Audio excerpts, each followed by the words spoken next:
તમે UPI through payments કરતા હો તો આ વિડીયો સ્કીપ ના કરતા, કારણ કે એનપીસીઆઈએ યુપીઆઈ થ્રુ થતા પેમેન્ટ્સ ઉપર અમુક રિસ્ટ્રિક્શન્સ લગાવ્યા છે. હાય, હું છું હેલી. તો અમુક યુપીઆઈ સર્વિસીસ જે બહુ જ વધારે પડતી યુઝ થાય છે એના ઉપર રિસ્ટ્રિક્શન્સ લગાવવામાં આવ્યા છે, જેમ કે બેલેન્સ ચેક કરવું, ઓટો પે કે પછી ટ્રાન્ઝેક્શનની લિમિટ વારંવાર જે આપણે ચેક કરતા હોઈએ છીએ એ બધા ઉપર રિસ્ટ્રિક્શન્સ મૂકવામાં આવ્યા છે. તો જે પીક અવર્સ છે, સવારના 10 વાગ્યાથી લઈને બપોરના 1 વાગ્યા સુધી અને 5:30 થી લઈને રાતના 9 વાગ્યા સુધી એ સમય દરમિયાન બેલેન્સ ચેક કરવા ઉપર રિસ્ટ્રિક્શન્સ મૂકવામાં આવ્યા છે.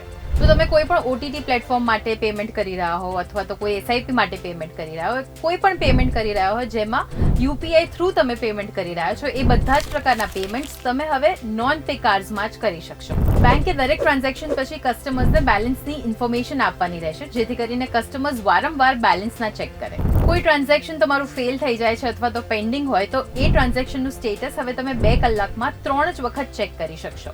હવે એક દિવસમાં તમે 50 વાર જ બેલેન્સ ચેક કરી શકશો. અને આ જે નિયમ છે એ ખાસ કરીને વેપારીઓ માટે એમને થોડી અસુવિધા ઊભી કરી શકે છે, પણ આ નિયમ લાવવામાં જ એટલા માટે આવ્યો છે કે વારંવાર જે લોકો બેલેન્સ ચેક કર્યા કરતા હતા એના લીધે યુપીઆઈ એપ સરખું પરફોર્મ નથી કરી શકતી અને પરફોર્મન્સમાં લેગ કરતી હતી.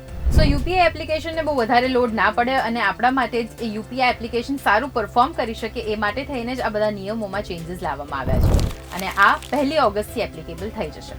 તો તમને શું લાગે છે આ જે ચેન્જીસ કર્યા છે એ કેટલી હદે યોગ્ય છે? શું ખરેખર આપણને ક્યાંક ને ક્યાંક તકલીફ પડી રહી હતી અને એ તકલીફ આ જે ચેન્જીસ આવ્યા છે એના પછી સોલ્વ થશે કે નહીં? તમને શું લાગે છે? અમને કમેન્ટ્સમાં ચોક્કસથી કહેજો. અને આવા જ ઇન્ફોર્મેટિવ ન્યૂઝ માટે તમે જોતા રહો ગુજરાત સમાચાર.